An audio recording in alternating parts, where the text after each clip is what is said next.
Assalamualaikum warahmatullahi wabarakatuh. Salam sejahtera untuk kita semua. Shalom, Om Swastiastu, Namo Buddhaya, salam kebajikan. Selamat malam, sahabat-sahabat Rumah Inspirasi dimanapun berada, khususnya teman-teman dari peserta coaching, kelas lengkap, dan spesial malam hari ini. Dan untuk kedepannya, ruang berbagi homeschooling usia sekolah bisa diikuti oleh teman-teman peserta kelas memulai homeschooling usia sekolah. Maka ruang berbagi ini secara resmi menjadi bagian dari fasilitas teman-teman pemirsa atau member dari kelas memulai homeschooling usia sekolah untuk kemudian bisa berbagi, bisa kita bersama-sama mempelajari apa saja materi-materi di ruang kelas memulai homeschooling usia sekolah yang mudah-mudahan bisa bermanfaat.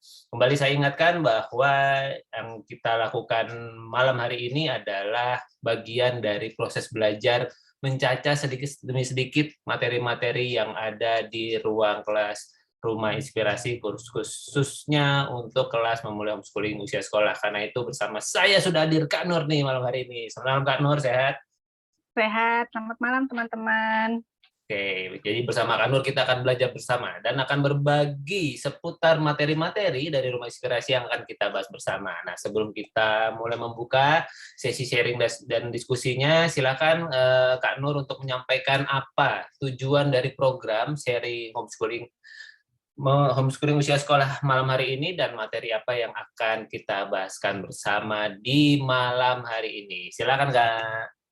Baik, Kak Andito, terima kasih untuk kesempatannya. Selamat malam teman-teman semua. Perkenalkan saya Nur, ibu dari 2 anak homeschooling yang insya Allah nanti tahun depan nambah jadi 3. Izinkan saya malam ini menjadi teman berbagi dan sharing untuk teman-teman, khususnya teman-teman yang memiliki anak homeschooling usia sekolah. Seperti biasa, posisi saya di sini bukan sebagai narasumber, melainkan sebagai teman belajar dari materi-materi yang ada di ruang kelas Rumah Inspirasi, khususnya untuk homeschooling usia sekolah. Malam ini, tema yang akan kita bahas bersama adalah homeschooling untuk orang tua bekerja. Apakah bisa? Sebelum kita masuk kepada jawaban apakah bisa orang tua bekerja menjalankan homeschooling, satu hal yang perlu dipahami bersama bagi teman-teman yang mau menjalani homeschooling, bahwa investasi yang perlu dialokasikan adalah investasi waktu. Itulah salah satu perbedaan mendasar antara homeschooling dengan sekolah. Bila bersekolah, maka investasi yang lebih utama ada pada uang atau materi, di mana anak dipercayakan proses pendidikannya pada lembaga sekolah.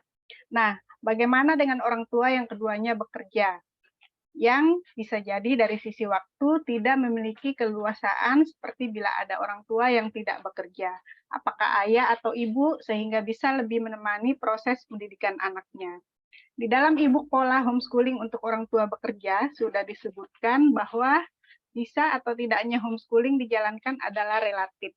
Tergantung dengan jenis pekerjaan orang tua, seberapa orang tua bisa mengalokasikan waktu setiap hari untuk anaknya, usia anaknya, dan apakah tersedia support system seperti anggota keluarga lain seperti paman, bibi, kakek, atau nenek yang bisa membantu mendampingi atau pengawasan terhadap anak selama orang tua sedang bekerja. Dan juga salah satu faktor terpenting adalah seberapa kuat orang tua menginginkan homeschooling sebagai jalan pendidikan bagi anak-anaknya. Maka menjawab pertanyaan apakah orang tua bekerja bisa menerapkan homeschooling? Jawabannya bisa, tentu dengan syarat dan ketentuan berlaku. Dan salah satu syarat dan ketentuan itu adalah orang tua mau belajar mengenai apa itu homeschooling sehingga dapat menimbang apakah homeschooling adalah pilihan terbaik dan bisa dijalankan untuk anak sesuai dengan kondisi keluarga saat ini.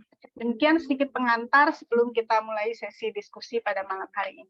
Saya kembalikan lagi kepada Kak Andito. Silakan, Kak. Terima kasih Kak Nur, kita applause dulu dong buat Kak Nur yang sudah mengawali sesi sharing malam hari ini dengan berbagi sedikit intisari ya teman-teman semua dari e-book yang berjudul Pola Homeschooling untuk orang tua bekerja. Itu yang menjadi materi pengantar di dalam ruang berbagi homeschooling usia sekolah kali ini. Karena apa? Karena ada beberapa pertanyaan yang masuk ya Kak Nur melalui DM Rumah Inspirasi maupun melalui komen mengenai kalau orang tuanya bekerja itu Bisa nggak sih homeschooling? Memang begitu kita mempelajari materinya, sebetulnya bisa. Ya, jadi homeschooling itu adalah pendidikan berbasis keluarga yang bisa dilakukan oleh orang tua bekerja, namun memang ada syarat dan ketentuan, ada hal-hal yang kemudian perlu dipelajari dulu gitu ya, dan kemudian dipahami konsekuensinya. Nah, malam hari ini kita akan berbagi teman-teman semua, tentu dalam hal bekerja ini definisinya mungkin bisa bermacam-macam ya teman-teman semua. Karena itu kalau teman-teman mencermati e-booknya, apakah sudah ada yang mungkin sudah membaca e-booknya, sudah kemudian sudah mendalami dan sudah membacanya. Kalau ada hal yang menarik, boleh teman-teman, mungkin ada yang mau raise hand atau menuliskannya di kolom chatting juga boleh.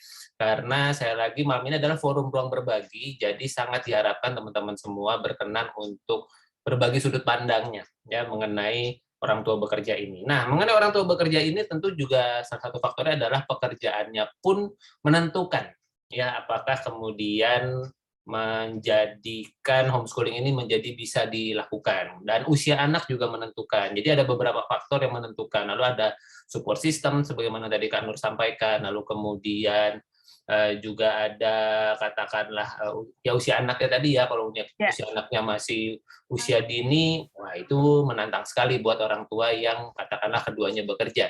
Tapi kalau kemudian anaknya sudah masuk di usia SD besar atau kemudian usia SMP, usia remaja, itu bisa jadi sudah jauh lebih mudah untuk kemudian membuat sistemnya karena anaknya sudah bisa belajar secara lebih mandiri. Nah, ini yang kemudian kita mau sharingkan bersama. Kami berharap teman-teman semua berkenan untuk berbagi sudut pandangnya mengenai homeschooling untuk orang tua bekerja. Nah, malam hari ini sebelum kita mulai masuk ke pertanyaan pemantik, saya pengen bertanya dulu. Boleh teman-teman boleh tuliskan di kolom chatting ya, siapa di sini yang hadir pada malam hari ini yang adalah keluarga dengan kondisi di mana dua-duanya orang tuanya bekerja. Ya, ayah dan ibu bekerja, Anda bersama pasangan bekerja ini bisa banyak faktor gitu ya, bisa bekerja dua-duanya bekerja di luar rumah atau dua-duanya bekerja di rumah gitu, atau kemudian salah satu bekerja di rumah, yang satu bekerja di luar rumah. Nah, ini yang membuat kemudian nanti homeschoolingnya jadi beragam nih, bagaimana cara menjalani kesehariannya. Jadi silakan teman-teman, mungkin ada yang mau berbagi dulu di kolom chatting. Saya orang tua, saya termasuk yang suami istri bekerja misalnya gitu, dan kemudian anaknya usia berapa. Karena ini nanti kemudian akan membuat kita menjadi lebih asik lagi. Wah, ini Kak Dita mungkin termasuk yang dua-duanya bekerja ya. Nanti Kak Dita sekalian nanti menjawab pertanyaan pemantik yang pertama ya, Kak Dita ya.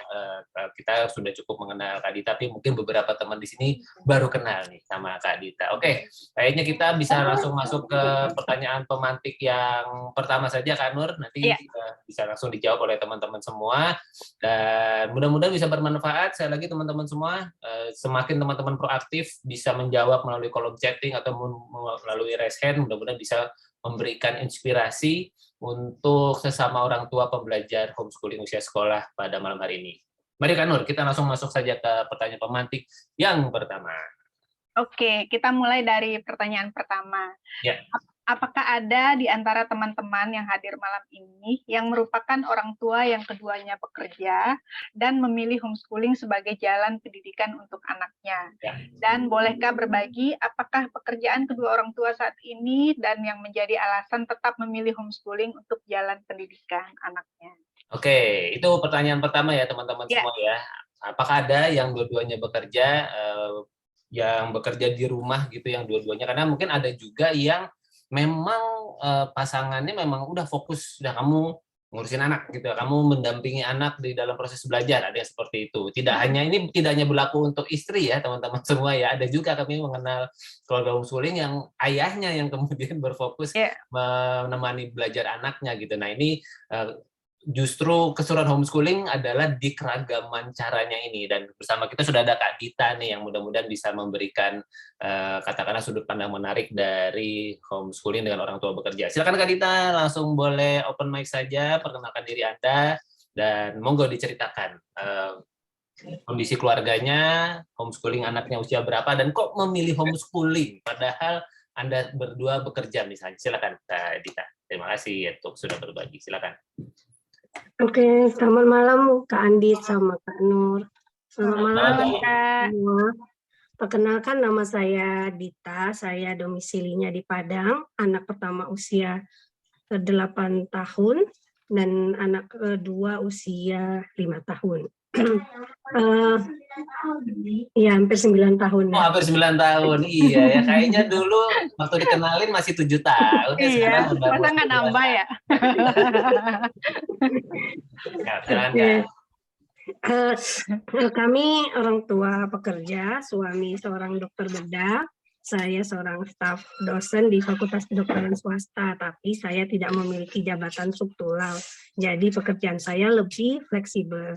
Pendidikan anak, saya yang berperan penuh gitu ya, dengan jadwal, ya karena jadwal saya fleksibel sehingga kalau untuk si kakak sesi akademis hanya sekitar 1,5 jam sampai 2 jam maksimal sehari, sehingga kegiatan sesi akademis dikerjakan di pagi hari. Kalau di rumah, anak-anak saat saya bekerja didampingi oleh nenek dengan support system dan juga kebetulan rumah kakak juga dekat, jadi saat saya bekerja bisa dititip di tempat kakak dan dia bermain dengan para sepupu dan tetangga. Dan kegiatan saya juga kalau bekerja juga tidak lama, hanya sekitar 2 atau 3 jam ketika ada jadwal mengajar yang juga paling cuma 2 sampai 3 kali seminggu, sehingga jadwalnya sangat fleksibel dan bisa diatur, apalagi sejak era COVID ya, belajar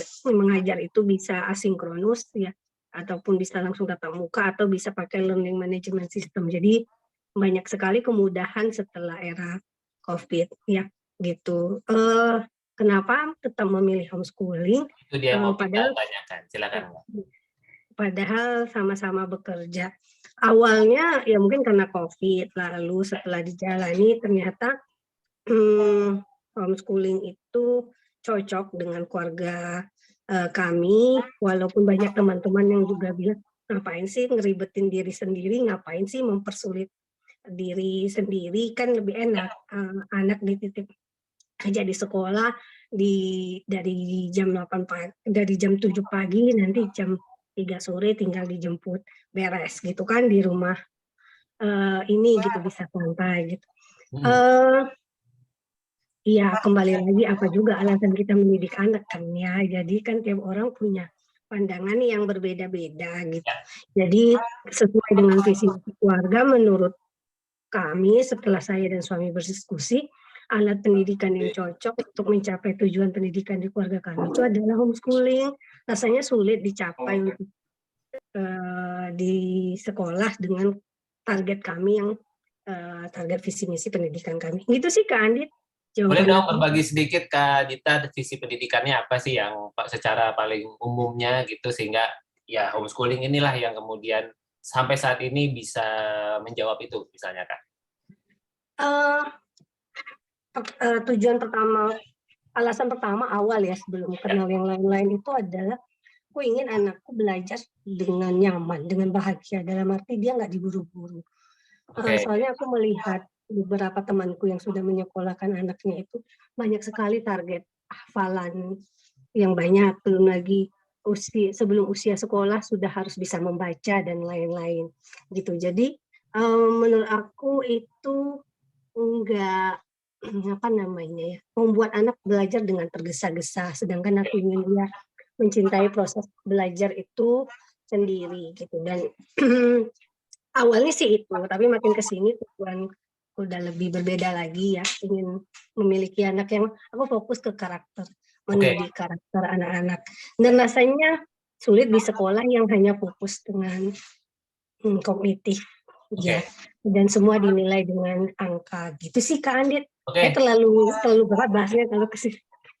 Terima kasih Kak Dita, karena kalau kita pelajari e-book yang sudah kita sharingkan bersama tentang berjudul Pola Homeschooling untuk Orang Tua Bekerja, salah satu poin yang Mas Aar dan Mbak Lala sampaikan di sana adalah setelah semua faktor pendukung, yang paling terakhir adalah, yang terpenting adalah seberapa kuat orang tua menginginkan homeschooling sebagai jalan pendidikan bagi anaknya. Karena itu kalau kemudian tidak cukup kuat alasannya gitu ya, sehingga kemudian homeschooling menjadi jalan, biasanya nggak akan dipilih gitu. Tapi makanya ini kenapa kemudian kami bersyukur, terima kasih Kak Dita sudah berbagi, karena inilah yang kemudian mungkin bisa menjadi bahan pertimbangan buat, mungkin siapa tahu di sini ada teman-teman yang sedang dalam proses menimbang, ketika ya juga ya Kak Dita ingin sesuai sama lagu-lagu tadi di awal gitu ya, inginnya anak belajar dengan bahagia, lalu kemudian belajar tidak tergesa-gesa mengikuti proses dan sebagainya, itu menjadi alasan puasnya Kak Dita. Terima kasih Kak Dita sudah berbagi, aplaus dulu dong buat Kak Dita. Terima kasih sudah berbagi, dan silakan teman-teman siapa yang mau berbagi lagi tentang cerita keluarganya yang suami dan istri bekerja, lalu kemudian apa alasannya, silakan. Gimana Kak Nur? Di chat juga banyak nih Kak Andit, kita baca chat dulu ya sambil kalau ada yang sharing lagi. Ini dari Kak Jet, kami berdua bekerja di rumah. Oke. Ya. Terus dari Kak Nur Hamidah, kami mau berbagi nggak? Boleh resen ya. Boleh, kalau mau berbagi bisa ini juga ya Kak Jet. Terus dari Kak Nur Hamidah, kami berdua bekerja kantoran. Dari Kak Selvi, Kak Karina juga bilang bekerja ya. Oke. Ya, Kak Selvi juga, saya dan suami bekerja, ini sedang bekerja shift sore di rumah sakit. Wah, ambil mendengarkan ini nih, sambil mendengarkan Zoom nih, mantap. Luar biasa. Terus dari Kak Karina, suami bekerja 2 hari WFH, 3 hari WFH. Saya kerja kantoran tapi fleksibel. Terus dari Kak Nur Aziza, saya Pasutri, keduanya bekerja di luar rumah sebagai guru. Anak satu usia 1 tahun, anak kedua usia 1 tahun 2 bulan. Nah, itu dia. Mantap ya, beragam. Jadi artinya kan ketika anaknya ada yang seperti Kak Nur Aziza misalnya, anaknya ada yang usianya masih 1 tahun 2 bulan dan keduanya bekerja di luar rumah. Nah, situasinya seperti apa nih? Silakan, mungkin kakak-kakak sudah berbagi di kolom chatting, berkenan untuk berbagi lebih banyak lagi, boleh raise hand ya, ada Kak Jet, Kak Karina, ada Kak Nur Hamidah, Kak Nur Aziza, Kak Selvi juga. Silakan ada kakak-kakak yang mau berbagi, mungkin boleh raise hand untuk kemudian kita bisa mendengarkan lebih dalam. Dan sebelum itu, kalau misalnya memang dalam kondisi belum bisa berbagi secara langsung, boleh dibagikan kepada pemirsa malam hari ini, apa alasannya Kak? Kan dua-duanya bekerja nih, terus kok kenapa anaknya tetap memilih untuk homeschooling? Silakan, mungkin bisa disampaikan di kolom chatting. Kalau Kak Nur sendiri gimana Kak Nur? Mungkin kan ada yang bertanya, kalau Kak Nur nih termasuk orang tua bekerja atau bagaimana ini Kak Nur? Silakan. Saya termasuk yang kayak Kak Jet nih. Jadi suami kan bisa bekerja dari rumah gitu ya. Saya juga punya usaha juga dari rumah. Jadi secara pekerjaan tuh kami lebih fleksibel. Jadi lebih bisa mengatur agenda kegiatan anak-anak sehingga kesehariannya itu bisa lebih berjalan dengan baik gitu. Karena ya udah bisa diatur gitu ininya kondisinya. Jadi sama-sama bekerja di rumah dan akhirnya bisa mengatur waktunya. Nanti kita akan ada beberapa pertanyaan pemantik yang mungkin bisa lebih mendalami soal keseharian di rumah ini ya. Wah, ini sudah ada Kak Jet. Silakan Kak Jet, bisa langsung open mic saja, perkenalkan diri Anda, usia anaknya, dan pekerjaan di rumah seperti apa sih? Katanya Kak Jet dan suami bekerja di rumah seperti apa, dan kemudian homeschoolingnya kesehariannya. Dan kenapa kemudian dengan pekerjaan di rumah ini memilih homeschooling? Karena ada juga loh orang tua yang kerjanya di rumah, anaknya sekolah aja supaya kita bisa kerja di rumah lebih fokus, kan bisa begitu. Silakan Kak J. Oke, malam Mas Andit, Kak Nur. Selamat malam. Anak kami usia 6 tahun. Ya. Terus domisilinya Depok, Depok. Nah, sesungguhnya sih benar-benar bekerja berduanya itu baru bukan bekerja juga ya, maksudnya berkarya gitu ya. Itu benar-benar 3 karya yang dibayar kan Kak? Diusahakan. Nah, ini sebenarnya kayak jalannya aja gitu. Jadi kalau misalnya tadinya kalau dari anak bayi itu hanya suami yang bekerja sampai anaknya usia 3,5 tahun, terus kita coba-coba nulis nih gitu kan, bikin tulisan gitu. Awalnya juga beneran dengan anak usia dini memegang laptop itu hal yang sulit kan, jadi itu benar-benar menulis itu benar-benar distrategikan gitu, sambil menyusui, sambil pegang HP gitu kan. Terus nanti suami memindah skrip yang saya tuliskan ke laptop gitu kan. Terus jadi ada apa ya, lempar bola sama jemput bolanya masing-masing gitu. Jadi ada waktunya. Terus kalau suami juga ada waktunya juga, perlu kayak kerja di luar yang apa, survei. Nah, bagian itu jadi ya kita apa, bagi-bagi tugasnya kayak gitu. Jadi mulai dari apa, kesehariannya bareng anak gitu. Jadi misalnya jadi siapa yang lagi bertugas dengan keseharian anak dan pekerjaannya. Jadi porsi-porsinya kayak gitu yang dibaginya. Nah, begitu pas anak udah apa, lebih makin besar gitu, banyak hal yang ternyata juga maksudnya apa ya, ada interest keseharian yang bisa masuk dan dicantol belajarnya dari situ homeschoolingnya. Nah, kalau homeschoolingnya sendiri memang sudah apa ya, kesepakatan obrolan kami dari sebelum menikah gitu. Jadi memang udah direncanakan kayak gitu. Meskipun waktu itu belum kebayang lucu-lucunya dan keseruan homeschoolingnya. Gitu. Lucunya ini dia. Itu sih dari kami, Mas Andi. Satu alasan Kak, apa yang kemudian membuat Kakak memilih homeschooling walaupun kemudian tahu bahwa ini akan mengurangi waktu bekerja Anda di rumah gitu ya, karena ada katakanlah pasti ada yang harus dialokasikan, ada yang harus di-adjust dan sebagainya. Beda kalau misalnya anaknya katakanlah dalam tanda kutip disekolahkan atau dititipkan di PAUD dan sebagainya, lebih punya waktu buat bekerja. Kenapa Kak tetap pilih homeschooling? Oh, ada hal-hal yang kami berdua ngobrol panjang lebar gitu ya. Yang kalau bahasanya Mbak Dita tadi adalah jadi visi misi keluarga gitu. Jadi ada hal yang kita pengen sama tidak pengen yang terjadi di keluarga kami yang dari roots-nya kami dapatnya begitu dulu gitu. Dan ada banyak hal yang kami pertanyakan dan kami maunya gimana dan gak pengennya kayak gimana gitu. Jadi salah satunya adalah anak ini bisa tahu posisinya di muka bumi gitu ya, maksudnya kan kalau dalam agama untuk jadi khalifah, tapi terus apa ya, bukan kita lebih tinggi tapi juga setara dengan alam, dan itu kan penjelasannya nggak cukup apa ya dengan belajar di sekolah dan duduk di dalam ruang tertutup gitu. Jadi perlu banyak ruang yang dieksplor gitu dan didiskusikan, dilihat, diobservasi, dan itu nggak cukup cuman dalam sebuah hal tertentu dan bukan sama orang yang anak ini merasa tidak nyaman gitu. Jadi itu yang dijaga sih, Mas Andi, Kak Nur. Sip, terima kasih Kak Jet untuk sharingnya. Aplaus dulu dong buat Kak Jet yang sudah berbagi mengenai alasannya. Saya lagi ya, kenapa alasan ini penting untuk kita bahas di depan, karena itu seberapa kuat sih teman-teman yang sama-sama bekerja nih orang tuanya, suami dan istri ini tetap memilih homeschooling dengan aneka keseruannya. Silakan teman-teman semua, ada yang masih mau berbagi? Mungkin teman-teman bisa berbagi nih. Dari Kak Selvi juga sudah memberikan alasannya nih Kak Nur. Ya, dari Kak Selvi, anak kami 8 dan 4 tahun memilih homeschooling karena paling cocok, lebih banyak waktu untuk bersama-sama. Oke, itu alasan yang kuat juga ya. Jadi ada yang kemudian supaya walaupun kami berdua bekerja, tapi homeschooling itu jadinya waktunya jadi lebih bisa bareng-bareng. Mungkin karena tadi Kak Selvi yang kerjanya shift-shiftan tadi ya, kalau nggak salah ya.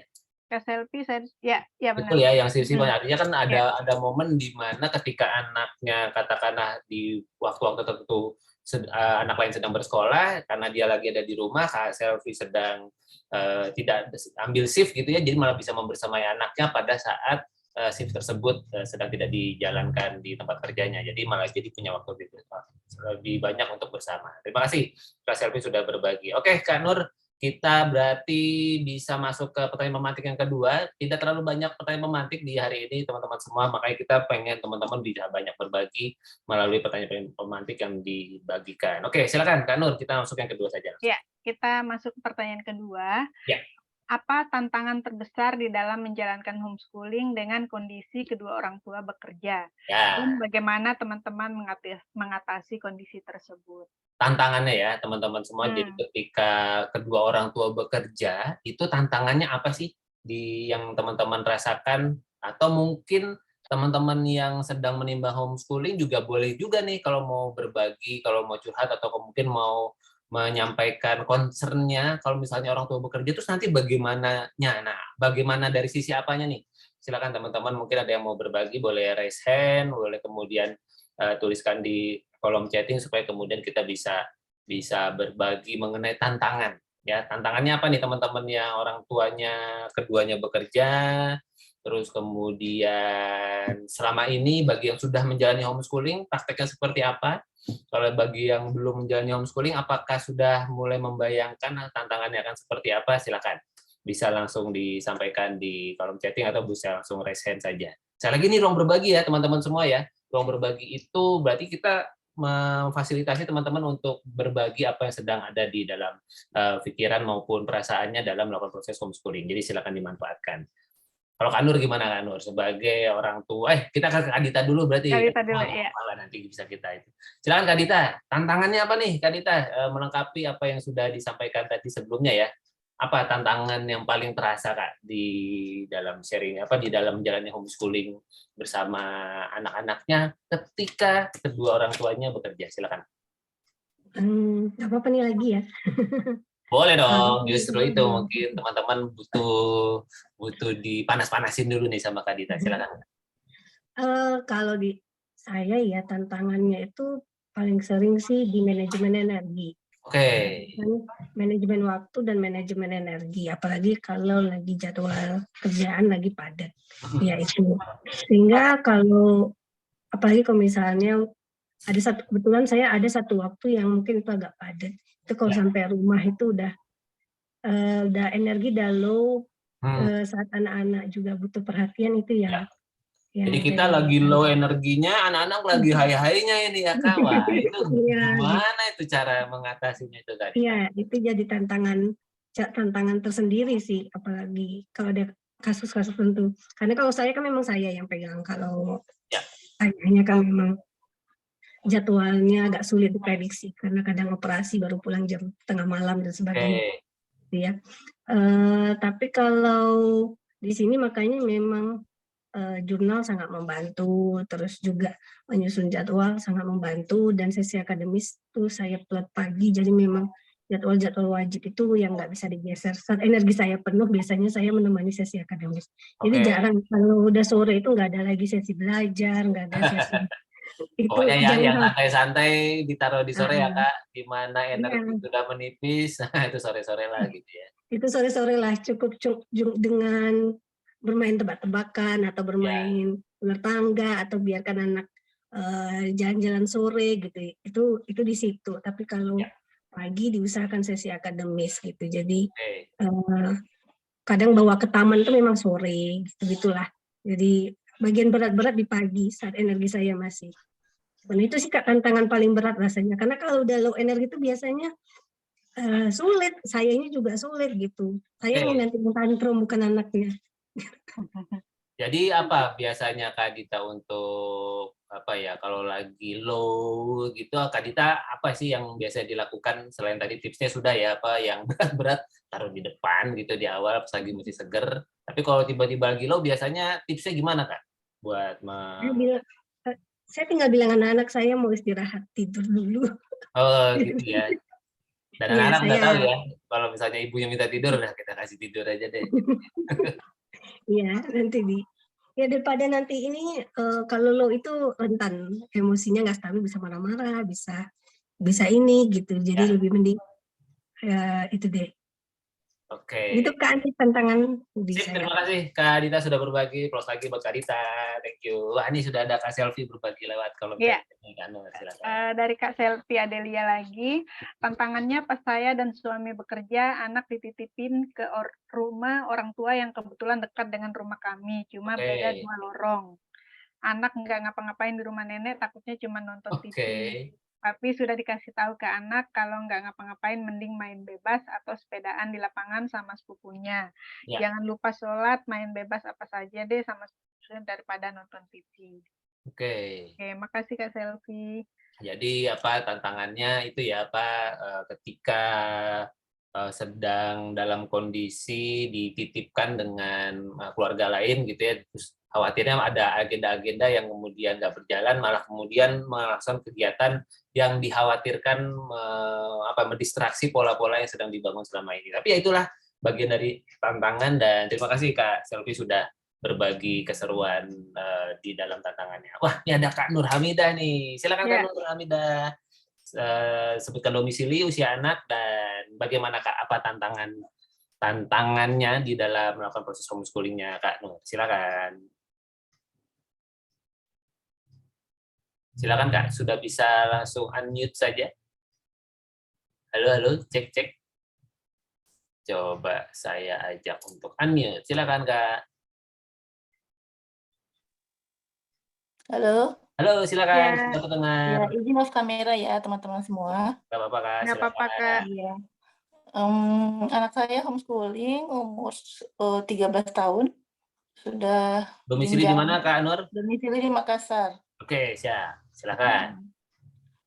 Tantangan yang terberat bagi saya itu adalah sama tadi, manajemen waktu.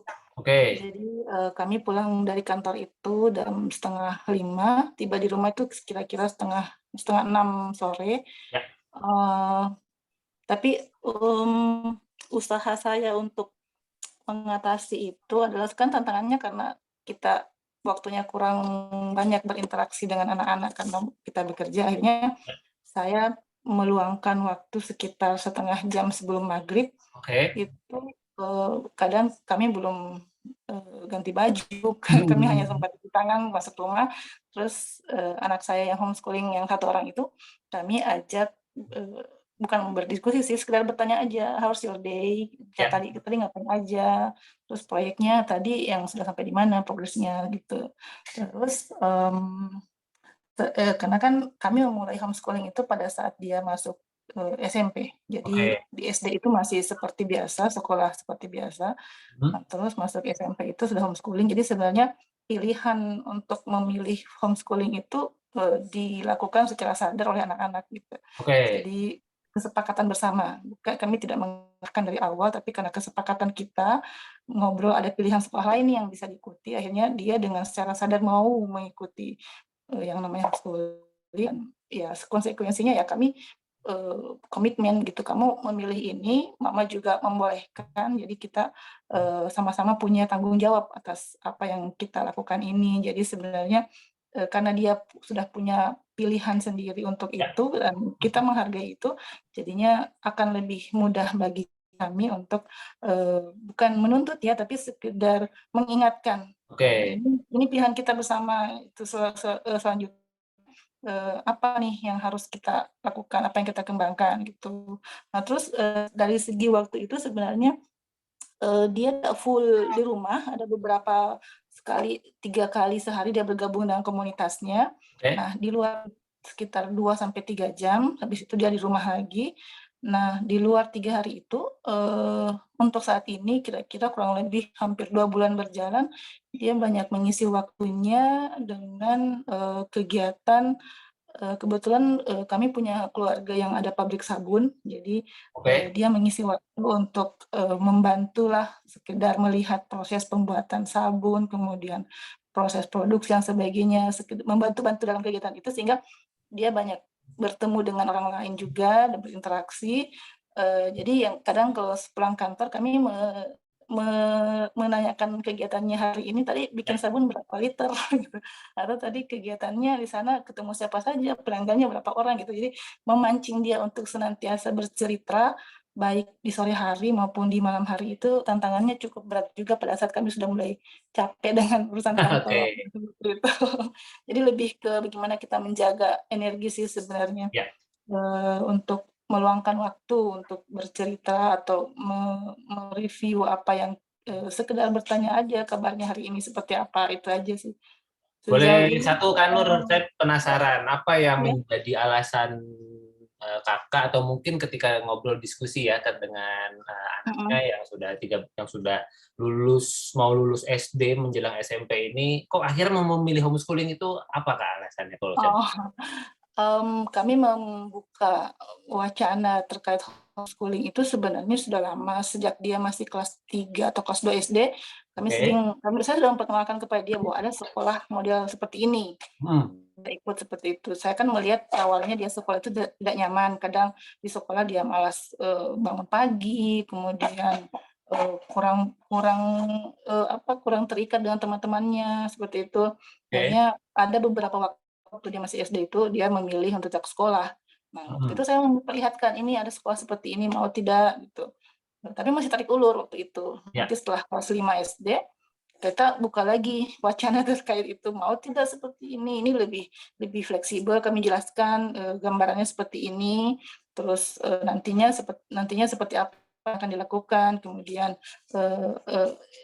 efeknya juga misalnya kamu tidak akan punya banyak teman kalau di rumah, kebanyakan di rumah, terus akan ada komunitas, nanti ngumpul di situ. Jadi diskusi-diskusi seperti itu yang membuat akhirnya kami juga sempat konsultasi dengan psikolog menyangkut sebaiknya anak ini diarahkan kemana, apakah ke sekolah konvensional ataukah ke boarding seperti itu. Dan dari hasil diskusi kami dengan psikolog menangkap bahwa sepertinya anak dengan model seperti ini itu tidak disarankan untuk sekolah boarding gitu. Oh begitu. Karena iya saran dari psikolog seperti itu, sebaiknya tidak diarahkan untuk sekolah berasrama karena dari yang oleh psikolog itu anak saya itu banyak bertanya kenapa harus begini, kenapa harus begini. Pertanyaan-pertanyaan seperti itu akan susah diakomodir oleh sekolah dengan metode yang metode boarding seperti itu yang tingkat kedisiplinannya itu sangat tinggi gitu. Jadi kami di awal sebelum kami memilih untuk homeschooling kami sudah diskusi dengan psikolog. Kemudian saran-sarannya seperti itu. Jadi kami memilih untuk memberikan solusi tawaran alternatif seperti itu dan kami sepakat untuk menjalankannya. Oke, terima kasih Kak Nur sudah berbagi. Aplaus dulu dong buat Kak Nur dari Makassar yang sudah berbagi mengenai tantangan dan keseruan homeschoolingnya, juga berbagi alasannya, karena saya lagi di dalam membahas tentang katakanlah orang tua bekerja, itu alasan ini sangat penting, karena itu yang kemudian kita mau gali ya teman-teman semua, siapa tahu bisa menjadi inspirasi buat kita semua yang hadir di malam hari ini. Wah, ini sudah ada Kak Nina ini, silakan, ada pertanyaannya juga nih. Oh iya, perkenalkan saya ibu dari 3 anak pertama 11 tahun, kedua 8 tahun, dan ketiga 6 bulan. Nah, saya belum bisa berbagi karena belum ada anak homeschooling. Saat ini sedang merencanakan homeschooling untuk anak saya yang pertama berumur 11 tahun. Mirip ya sama kondisi anaknya Kak Hamida tadi ya. Saya ingin bertanya dari pengalaman Bapak atau Ibu, dari waktu yang diluangkan, seringnya berapa besar waktu yang diberikan ke anak untuk memaksimalkan proses belajar anak? Nah, ini dia. Ini pertanyaan yang amat sangat umum disampaikan. Silakan mungkin teman-teman yang sudah menjalani homeschooling di anaknya usia sekolah, seberapa besar waktu yang diberikan ke anak untuk memaksimalkan proses belajarnya. Setiap keluarga bisa berbeda-beda sesuai dengan situasi dan kondisi keluarga, sesuai dengan visi-visi keluarganya. Silakan mungkin teman-teman ada yang mau berbagi bisa langsung dibagikan dalam chatting untuk menjawab pertanyaan dari Kak Nina. Oke, silakan teman-teman semua ada yang mau berbagi lagi mungkin seputar tantangannya. Tantangan terbesar apa yang biasanya terjadi di keluarga yang khususnya yang orang tuanya sama-sama bekerja, dan kemudian bagaimana cara teman-teman untuk katakanlah mengatasi masalah tantangan tersebut karena homeschooling sudah menjadi pilihan dari keseharian teman-teman semua. Terima kasih juga untuk Kak Nina. Ini ada Kak Rudi nih. Ya. Oke. Dari Kak Rudi, ortu jadi main fokus kalau nggak kuat capek banget. Nah ini perlu didetilkan nih Kak Rudi nih, maksudnya main fokus nih apa sih yang kemudian difokuskan sampai kemudian jadi capek banget. Nah ini pas banget nih ya kalau kemudian teman-teman mungkin ada yang sedang bergabung di program self management, itu terkait banget tuh sama energi ya, yang kemudian bikin capek banget tuh apa sih sampai kemudian istilahnya ember energinya bocor itu. Nah cara menambal atau katakanlah memperbaiki ember-ember bocor ini itulah yang kemudian sedang diajarkan di program self management. Boleh dong didetilkan lagi? Ini cuma sharing doang ya, ini di keluarga saya doang, maksudnya. Boleh Kak, perkenalkan diri dulu Kak, domisili, usia anaknya seperti apa? Rudi, 2 anak, homeschoolingnya anak yang pertama umur 10 tahun, yang kedua umurnya 7 tahun. Ya, silakan. Nah, kita udah 2 tahun sih homeschooling. Jadi kenapa saya bilang itu capek banget? Karena kan kalau sekolah itu ada guru yang ngajarin. Kita drop anaknya ke sekolah, kita tinggal, selesai. Ya. Tapi kalau homeschooling, aduh, kita siapin bahannya, cari kurikulumnya, terus dan Betul. segala macam kita siapin sampai ujung-ujungnya tuh sampai di orang mau kira-kira mau bisnis, apakah mau kerja, apakah mau ngapain itu tuh pikirin tuh. Ya. Semua dari awal sampai akhir. Itu juga kalau mau PKBM, PKBM-nya di mana? Belum lagi kan misal ada tugas dari PKBM-nya atau mungkin ada kegiatan yang lain gitu kan. Betul sekali, Kak. Kayak capek banget. Tapi asiknya adalah kita Nah. bisa menentukan sendiri, bebas. Kita mau jadi, maksudnya kira-kira anaknya mau apa gitu. Misalnya dia mau fokusnya di basket terus aja juga nggak apa-apa juga. Ya. Gitu loh. Yang penting kalau saya sih, yang penting ketika ujian paket A bisa, ya udah bisa lah. Maksudnya nilai itu nggak selalu jadi patokan sih. Yang penting dia punya skill, punya kemampuan. Ketika nanti dia dewasa, dia bisa hidup. Nah, gitu. Kalau aku sih pikir gitu sih. Sip. Nah, capeknya kalau misalnya siapin itunya, materinya dan segala macamnya. Tapi enaknya bisa pilih. Itu aja sih, Kak. Oke, thank you Kak Rudi sudah berbagi. Jadi tantangannya capek gitu ya, karena semuanya dipikirin dari depan sampai belakang, sampai yang akan terjadi nanti sudah difikirkan, tapi kemudian semuanya seperti terbayar ketika kita tahu bahwa kita bisa mengatur fleksibilitasnya dan sebagainya. Thank you Kak Rudi sudah berbagi. Silakan teman-teman semua, ada yang masih mau berbagi, dan sepertinya kita bisa masuk lagi nih Kak Nur, langsung aja ke pertanyaan pemantik yang terakhir. Siapa tahu bisa memantik teman-teman semua untuk kemudian bisa berbagi malam hari ini. Silakan Kak Nur. Oke, kita lanjut ke pertanyaan nomor 3. Apakah ada tips yang bisa dibagi agar perjalanan homeschooling berlangsung lancar walau kedua orang tua bekerja? Oke, silakan teman-teman semua. Ini merangkum ya. Jadi apakah ada tips, ada hal-hal yang kemudian bisa dibagikan dari teman-teman semua yang katakanlah sesama bekerja nih orang tuanya, suami istri bekerja, ada tips-tips tertentu mungkin yang sudah dijalankan atau yang bisa dibagikan di malam hari ini yang bisa menjadi tambahan wawasan buat teman-teman semua. Ini ada Kak Selvi nih sudah berbagi nih Kak Nur menjawab pertanyaan dari Kak Nina tadi. Oh iya, dari pertanyaan dari Kak Nina tadi ya. Ya. Dari Kak Selvi, kalau saya maksimal 2 jam per hari untuk fokus belajar. Sisanya selama bersama saya memaksimalkan waktu kebersamaan untuk bersama-sama berkegiatan tugas rumah, misalnya sama-sama masak atau beberes rumah. Terutama anak yang kedua berumur 4 tahun, kalau bingung mau belajar atau stimulasi, saya ajak masak bareng aja buat meningkatkan practical life. Oke, begitu ya Kak Nina ya. Kurang lebih sepakat dengan apa yang disampaikan oleh Kak Selvi.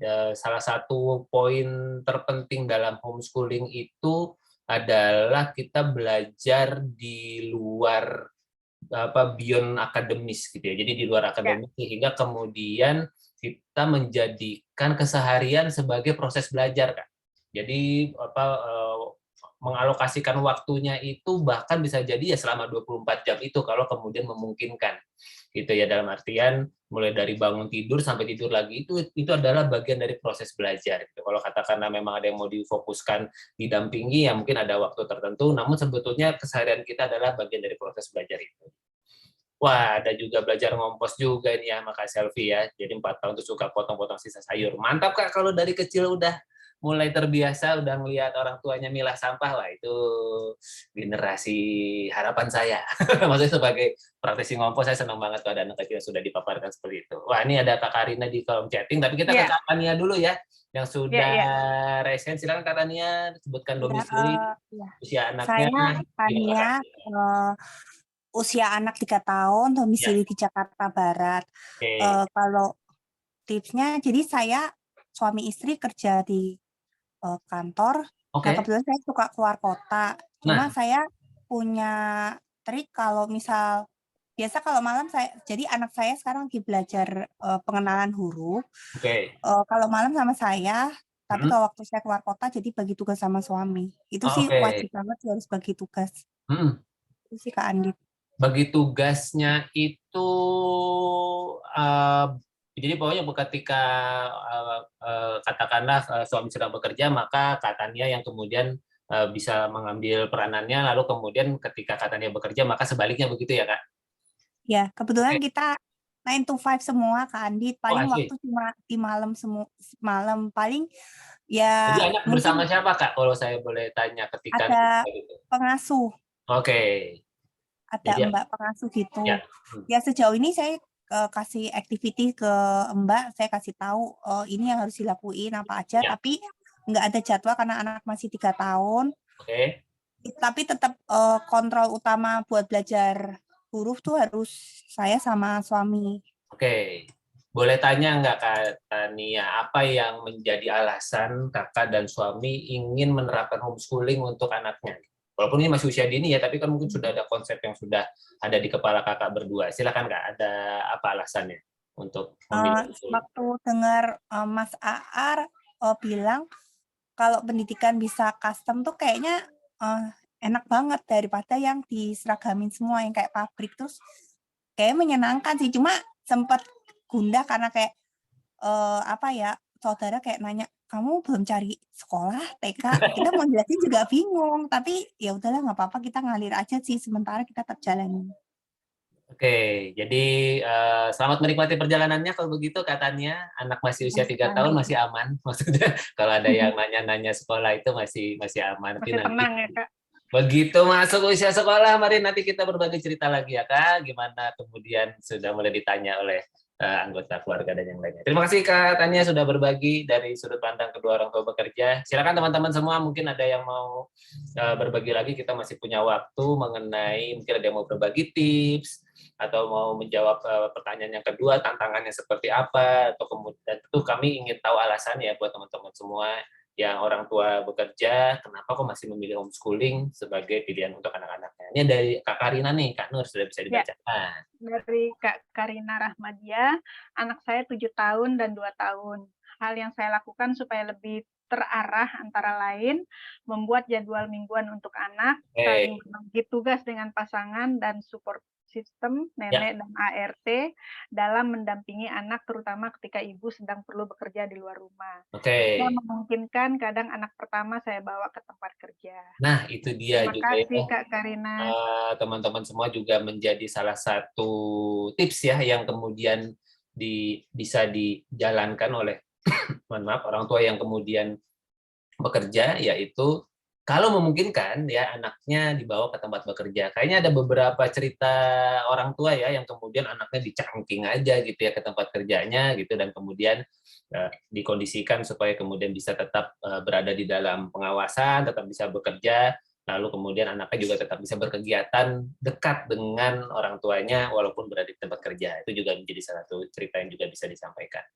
Silakan teman-teman semua, mungkin apa nih yang bisa di-sharingkan lagi terkait dengan orang tua bekerja, atau mungkin ada pertanyaan-pertanyaan terkait dengan orang tua bekerja yang mungkin ingin disampaikan, siapa tahu bisa kita jawab bersama, kita bisa sharingkan bersama, atau kemudian nanti teman-teman juga punya kesempatan buat ngobrol juga nanti di grup WhatsApp ya buat teman-teman yang ada yang sudah bergabung di grup WhatsApp, nanti bisa kita ngobrol-ngobrol di sana. Wah, ini ada Kak Jet nih, silakan Kak Jet. Mau melengkapi apa dari sisi tantangan atau kemudian ada tips-tips tertentu mungkin yang bisa di-sharingkan, silakan. Kalau lagi saya Jet, domisili Depok ya. Tantangannya sih manage ekspektasi sebenarnya. Nah, ini dia. Jadi ekspektasinya misalnya anaknya sudah bisa gitu, ternyata belum sampai situ gitu kan. Atau ternyata ini udah bisa harusnya gitu. Jadi itu yang merusak sebenarnya kata harusnya itu gitu. Padahal prosesnya ternyata nggak semudah itu gitu. Jadi banyak yang harus dilalui. Jadi misalnya untuk makan, toilet training gitu waktu masih lebih kecil ya gitu. Terus misalnya naruh tempat baju kotor di tempatnya gitu kan. Terus dan yang lain-lain. Nah, terus kalau tadi masalah waktu, sesungguhnya kalau ya keinget lagunya Mbak Lala belajar di mana saja dan kapan saja itu gitu ya. Itu ya kasarnya memang 24 jam ya gitu. Jadi benar-benar nggak ditakar gitu. Jadi misalnya memang belajarnya beyond segala hal struktural gitu. Jadi contohnya jadi gini, kami di rumah nih nggak punya TV gitu.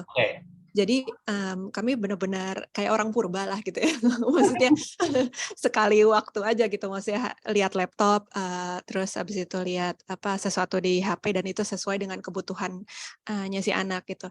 Nah sekali waktu kemarin kami mikir kayaknya perlu deh ngajak anak ke bioskop gitu kan, karena selama ini pernahnya nonton pertunjukan gitu. Jadi biar dia tahu bedanya pertunjukan tuh kayak gimana sama bioskop.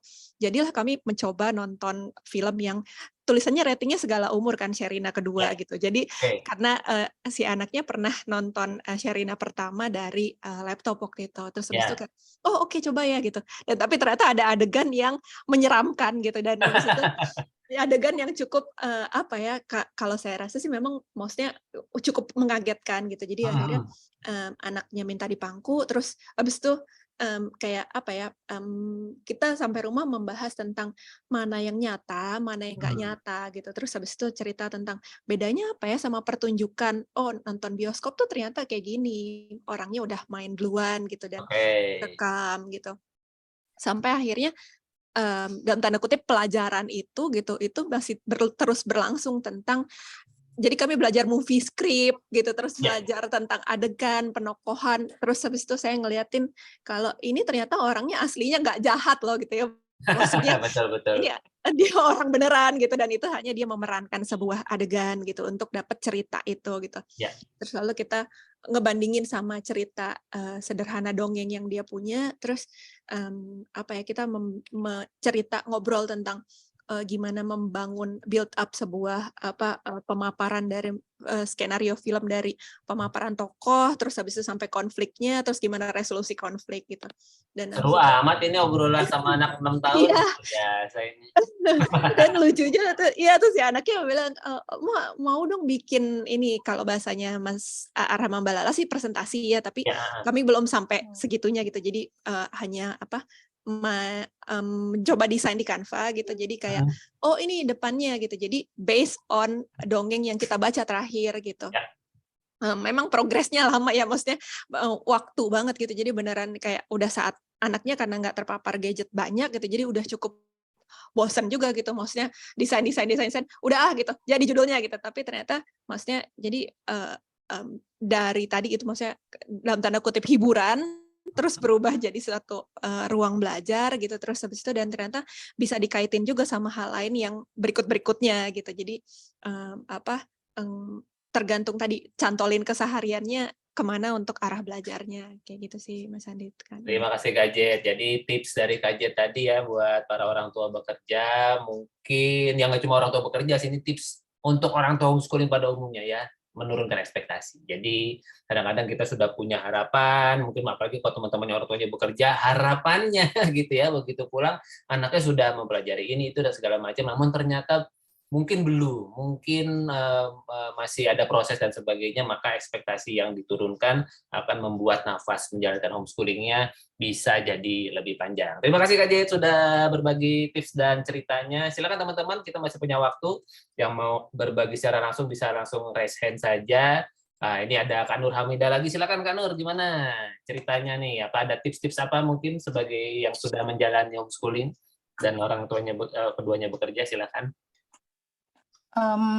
Kalau saya sih tipsnya itu yaitu mengajak ngobrol, sering-sering mengajak ngobrol.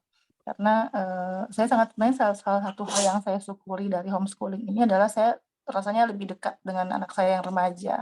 Oh begitu karena ya? anak remaja itu kan kalau tidak hati-hati dia bisa lepas atau gimana, tapi dengan homeschooling ini saya jadi punya banyak waktu untuk berinteraksi, memperkenalkan hal-hal baru yang lebih aman mungkin kalau saya yang ajarkan, bukan dari orang lain.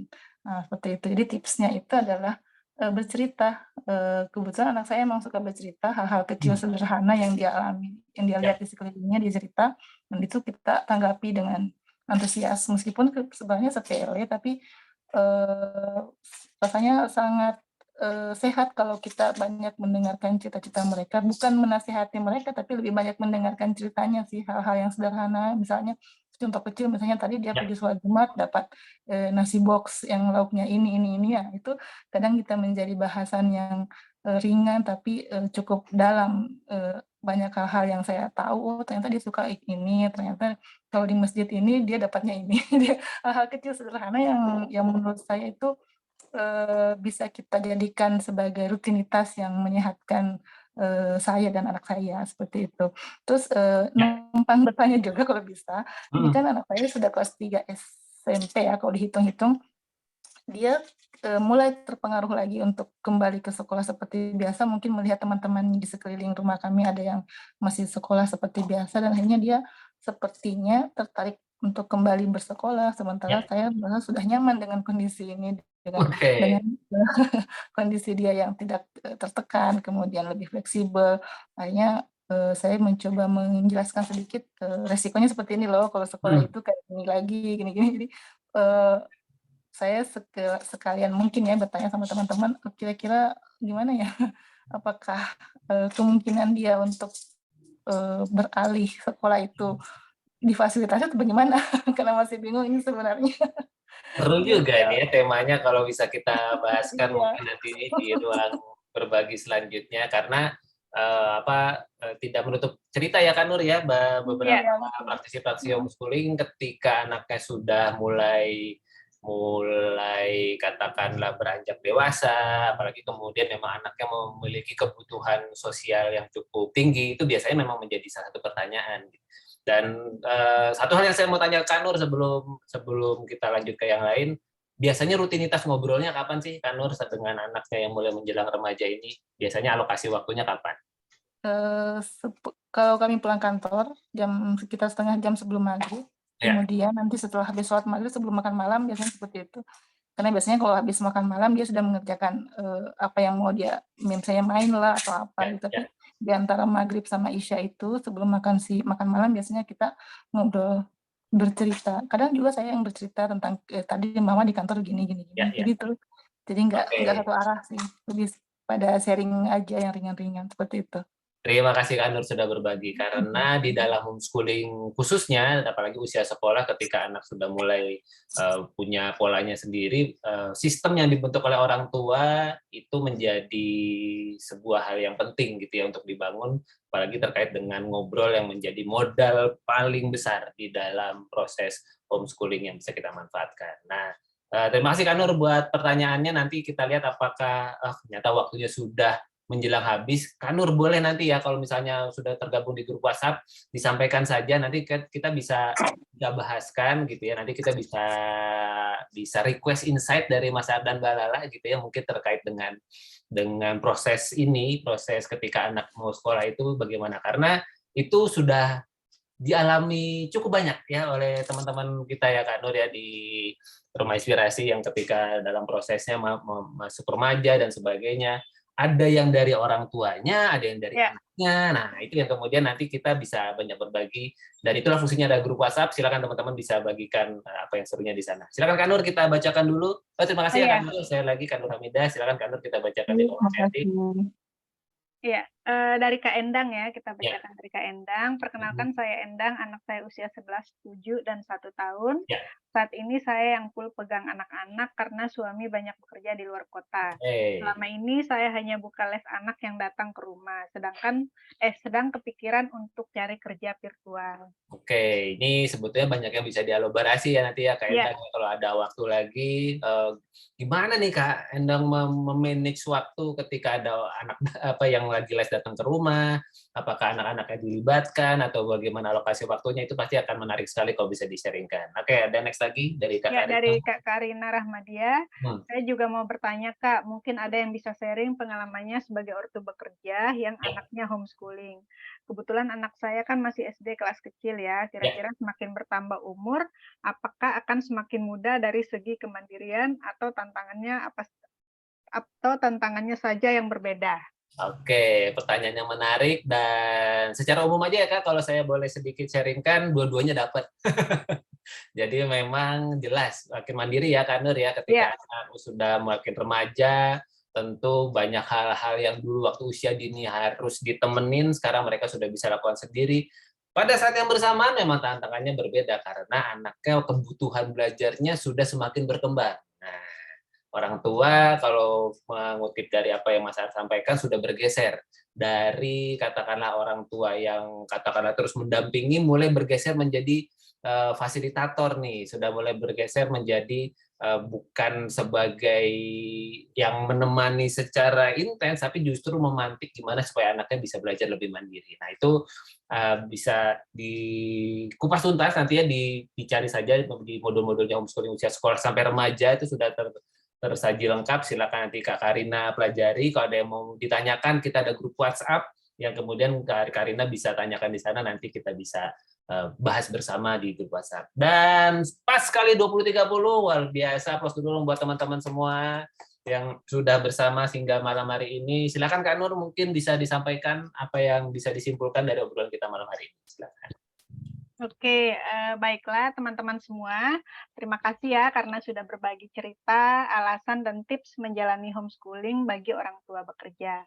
Ya. Sebagai penutup, izinkan saya kembali menyampaikan dan mengingatkan kepada teman-teman semua kalau homeschooling ataupun sekolah adalah sama-sama alat untuk mencapai tujuan pendidikan. Terus perjelas dan perbaharui selalu visi pendidikan keluarga dan pertimbangkanlah apakah memang homeschooling adalah jalan terbaik untuk anak-anak kita dan keluarga. Dan bila sudah setelah dipertimbangkan tetap homeschooling yang ingin dipilih sebagai jalan pendidikan bagi anaknya, selamat terus belajar dan melihat peluang-peluang belajar dan bertumbuh dalam homeschooling yang niscaya berbeda dengan sekolah. Dan bila semua itu bisa dijalani dengan sepenuh hati, selamat menikmati buah-buah keberhasilan, lompatan-lompatan belajar yang menunjukkan pada saatnya nanti. Demikian penutup dari saya kembalikan lagi kepada Kak Andito. Terima kasih Kak Nur. Sekali lagi kita applause lagi buat kita semua, dan saya mengajak teman-teman semua, yuk kita foto bersama. Silakan yang mau difoto rame-rame boleh dibuka kameranya sambil menunggu teman-teman buka kamera. Nih ada Mbak Lala nih di tengah-tengah kita. Ya, kebetulan. Gimana Mbak Lala? Selamat malam Kak Andit, Kak Nur, teman-teman semua. Terima kasih yang sudah berbagi. Aduh, makin senang deh, terutama buat teman-teman yang sudah beberapa tahun homeschooling dan dapat mindset-nya. Senang dengar sharingnya. Gimana Mbak Lala, mungkin ada sedikit insight yang bisa dilengkapi mengenai homeschooling dan orang tua bekerja ini sebagai yang sudah membantu banyak teman-teman yang sebagian juga orang tua bekerja dua-duanya? Ya, teman-teman, homeschooling itu isunya memang ada di manajemen waktu. Jadi mau kita bekerja ataupun kita di rumah gitu ya, isunya itu. Karena bisa juga orang tua yang di rumah tapi sebenarnya mungkin tidak bisa melakukan manajemen waktu dengan baik gitu ya. Akhirnya proses homeschoolingnya jadi tidak terkelola. Sementara teman-teman yang kemudian bekerja gitu, tapi ada orang lain yang bisa membantu atau kemudian mampu untuk memanage prosesnya, maka itu juga berjalan dengan lancar. Jadi kami punya teman yang kemudian bekerja dua-duanya gitu, tapi sekali lagi biasanya yang orang tua bekerja ini memang anaknya yang sudah lebih besar Kak Andit, kalau yang dua-duanya gitu. Atau kemudian ada juga yang mereka bekerja tapi ada orang yang memang memang bisa bekerja sama seperti neneknya ataupun orang lain gitu. Jadi kalau misalnya mau homeschooling memang salah satu investasinya waktu, dan tinggal diomongin aja nih waktunya ini nih gimana caranya, memungkinkan atau enggak gitu. Oke, terima kasih teman-teman semua. Iya, satu Kak Andit, tadi ada yang nanya tentang kalau anaknya mau sekolah.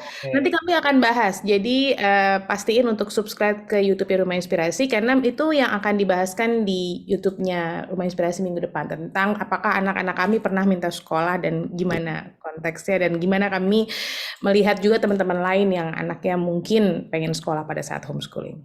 Oke, terima kasih Mbak Lala untuk penguatnya lagi malam hari ini. Mudah-mudahan energi positif yang kita sharingkan bersama malam hari ini bisa bermanfaat, dan buat teman-teman yang sedang menimbang homeschooling usia sekolah khususnya bisa mendapatkan manfaat dari ruang berbagi ini. Ini adalah fasilitas buat teman-teman semua, silakan dimanfaatkan.